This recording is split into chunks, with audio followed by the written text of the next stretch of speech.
Hi friends, welcome to మన రత్నం competitive channel. Friends, ఈరోజైతే cabinet మీటింగ్లో నేను మీకు ముందున్నటువంటి వీడియోలో చాలా స్పష్టంగా చాలా క్లియర్గా కూడా నేను మీకు చెప్పడం జరిగింది. ఈరోజు క్యాబినెట్ మీటింగ్లో డిఎస్సి గురించి మాట్లాడినటువంటి విధానం సరిగ్గా మీకు థంబ్నెయిల్లో కూడా మీరే చూడండి, 4 గంటల 24 నిమిషాలకైతే అప్డేట్ వచ్చింది. సో త్వరలో ఈ టెట్కి సంబంధించింది కూడా మీకు నాకైతే టెట్ కూడా ఒక క్లియర్గా కూడా రావడం జరిగింది.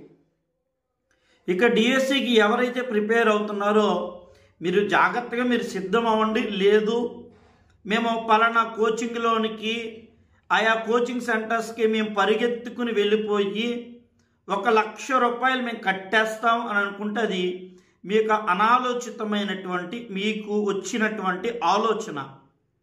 సో ప్రభుత్వం అయితే ఇప్పుడు ఈరోజు కూడా చెప్పింది విద్యా సంవత్సరంలోగా. సో ఇది నాకు చాలా నేను మీకు క్లియర్గా చెప్తున్నాను. వచ్చే విద్యా సంవత్సరంలో జరిగేటువంటి ప్రక్రియ అయితే ఇది కాదు, కానీ 1 నెల 2 నెలలు అటు ఇటు అవ్వచ్చేమో. నేను ఖచ్చితంగా అవుతుంది అని కూడా నేను చెప్పట్లేదండి, అవ్వచ్చునేమో అని చెప్తున్నా.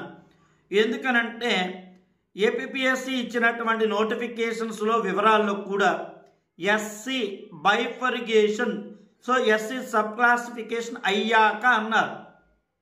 మరి డిఎస్సి నోటిఫికేషన్ కూడా అది సబ్ క్లాసిఫికేషన్ కంప్లీట్ అవ్వాలి. కాకపోతే ప్రభుత్వం ఏదైనా మాట్లాడవచ్చు, తప్పేం కాదు.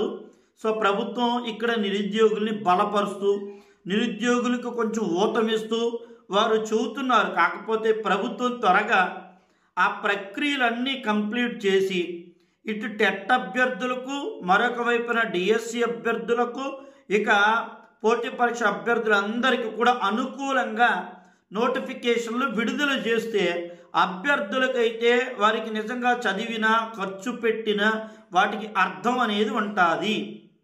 సో ఇక్కడ ఈరోజైతే కనుక వచ్చింది కాబట్టి జీవో నంబర్ 117 రద్దు గురించి కూడా ఉందండి. నేను మీకు మీరు చాలామంది అభ్యర్థులు పేపర్లో వస్తేనే కానీ నమ్మరు కదా, మీరు చూస్తారు. ఈరోజు వచ్చినటువంటి ఇది కూడా మీకు క్లిప్పింగ్ పెట్టాను థంబ్నెయిల్లో, మీరు ఆలోచన చేయండి.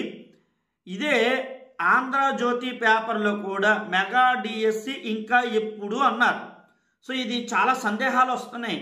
మొన్నేమో మెగా డిఎస్సి ఎప్పుడు, విద్యా సంవత్సరం వచ్చే సమయానికి అయ్యే అవకాశం లేదని చాలా స్పష్టంగా చెప్పినటువంటి విధానంలో మరి ఇక్కడ కొన్ని అనుమానాలు, మరి చాలా బాధాకరమైనటువంటివి అన్నీ వస్తున్నాయి. దీనికి ప్రభుత్వం మరి ఏ విధమైనటువంటి సమాధానం చెప్తాదా అన్నది చూస్తున్నాం. అభ్యర్థుల బాధలను అర్థం చేసుకుని అందరికీ న్యాయమైనటువంటి ప్రక్రియలో ముందుకు వెళితేనే ఇది విధానం. ఇక డిఎస్సి ఎవరైతే సాధించాలనుకుంటున్నారో వాళ్ళకండి నేను ఆల్రెడీ మన టీం నుంచి ఒక్కటి ఆలోచన చేయండి మిత్రులారా.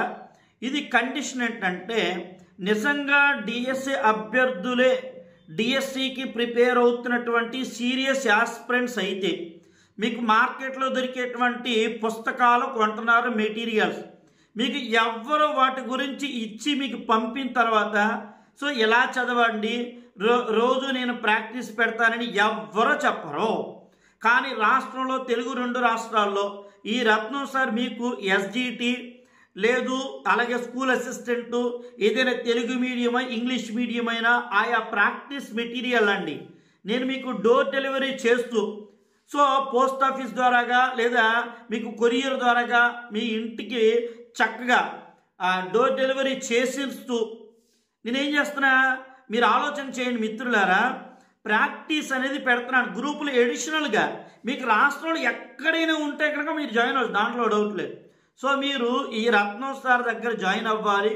అది ఖచ్చితంగా డిఎస్సి అభ్యర్థులైతే నిజంగా డిఎస్సిని సాధించాలి అనుకుంటే మీకు ప్రాక్టీస్ మెటీరియల్ అని కేవలం ప్రాక్టీస్ మెటీరియల్ మీరు తీసుకుని గ్రూప్లో యాడ్ అవ్వచ్చు.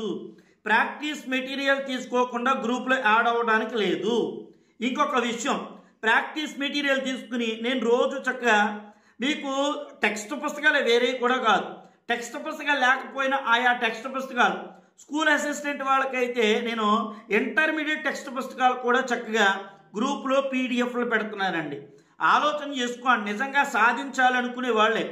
హార్డ్ వర్క్ చేస్తాను సార్, 2 నేను ఖచ్చితంగా డిఎస్సి అభ్యర్థులు అనుకుంటే ఒకవేళ కింద చెప్తానండి, 1 నెల 2 నెలలు 3 నెలలు అయిన తర్వాత వాళ్ళు చేయలేక మేము పలానా కోచింగ్లోకి వెళ్ళిపోతాం అనుకుంటే ఆటోమేటిక్గా వాళ్ళే గ్రూప్లోంచి రిమూవ్ అవుతారు. ఎందుకంటే వాళ్ళు ఈ డిఎస్సి అభ్యర్థులకు అర్హులు కాదు. నా దృష్టిలో నేను 2008 నుంచి 2011, 2012, 14, 16, 18 నేను డిఎస్సీలు రాశాను. నేను క్వాలిఫై కాలేదంటే అది నీ అసమర్థత అనుకుంటావా, లేదనుకుంటే నేను సరైనటువంటి ప్రాక్టీస్ చేయలేకపోయాను అనుకుంటావా, లేదు నాకు సరైనటువంటి మెంటర్ లేరు అనుకుంటావా, అది నీ ఇష్టం, నీ చిత్తం. నేను అన్ని విధాలుగా, అన్ని కోణాలుగా, అన్ని దశల్లో కూడా నేను అభ్యర్థులకు అద్భుతంగా ప్రాక్టీస్ పెడుతున్నాను. సో నేను కండిషన్ పెడతానండి, నేను ఖచ్చితంగా హార్డ్ వర్క్ చేస్తా, టెక్స్ట్ పుస్తకాలే చదువుతా, నేను చదువుతా, నాకు మీ గైడెన్స్ కావాలి అనుకుంటేనే గ్రూప్లో యాడ్ అవుతారు. ఇందులో బలవంతం ఏమీ లేదు. కాకపోతే నేను ఒకటే, నా దగ్గర జాయిన్ అయిన ప్రతి ఒక్కరూ ఒక ఉద్యోగిగా స్థిరపడాలి అనే ఒక లక్ష్యంతో గ్రూప్లో ప్రతి ఒక్కరికి కూడా నేను ఇదే చెప్తున్నానండి. అర్థమైందా? సో ఎంత వర్క్లో ఉన్నా నా అభ్యర్థులకు ఇన్ఫర్మేషను, సబ్జెక్టు ప్రతిదీ ఇవ్వాలి అనే ఉద్దేశం.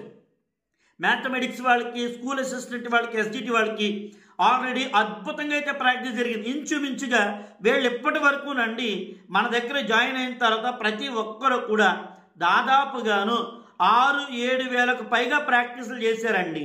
మళ్ళీ సెకండ్ టైం రివిజన్లో ఇంకొక 5,000, 6,000 చేస్తారు. థర్డ్ టైం రివిజన్లో ఇంకొక 10,000. అంటే ఓవరాల్గా మన దగ్గర ప్రాక్టీస్ 10,000 అబౌవ్.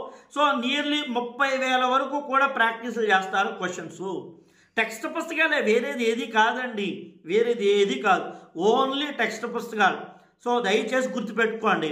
సో ప్రభుత్వం నోటిఫికేషన్ ఏంటి సార్ అంటే, నోటిఫికేషన్ గురించి చెప్తుంది. ఇటు మీకు నాకు తెలిసినంత వరకు కూడా ప్రభుత్వం చెప్తుంది ఏమని, మేము త్వరలోనే వీటి గురించి ఒక ప్రపోజల్కి సంబంధించినటువంటివి ఉన్నాయి. నేను మన అభ్యర్థులకి ఆ ప్రభుత్వం ప్రపోజల్ పెట్టినటువంటి ప్రపోజల్ ప్రతిదీ కూడా అంటే ప్రాతిపదికన అంటాం, ప్రతిపాదించినది అంటాం. ఇవన్నీ కూడా నేను మీకు గ్రూప్లో పెడతానండి. సో అవి పేపర్లో తర్వాత ఒక 1 వీక్ 10 డేస్ తర్వాత వస్తాయి. కానీ నేను మీకు ముందుగానే మేలు కొలుపుతున్నాను, ఆలోచన చేసుకోండి. ఎందుకంటే గ్రూప్లో వాళ్ళందరూ మన మాట వింటున్నారు, చక్కగా చదువుతున్నారు, చక్కగా ప్రాక్టీస్ చేస్తున్నారు, వాళ్ళు చదువుతున్నారు, వాళ్ళకు ఉద్యోగాలు వస్తాయి అని అంత నమ్మకంతో, అంత కాన్ఫిడెంట్గా కూడా నేను మీకు ముందుకు వెళ్తా ఉన్నాను. ఓకేనండి, జాగ్రత్తగా తెలుసుకోండి, చక్కగా చదవండి.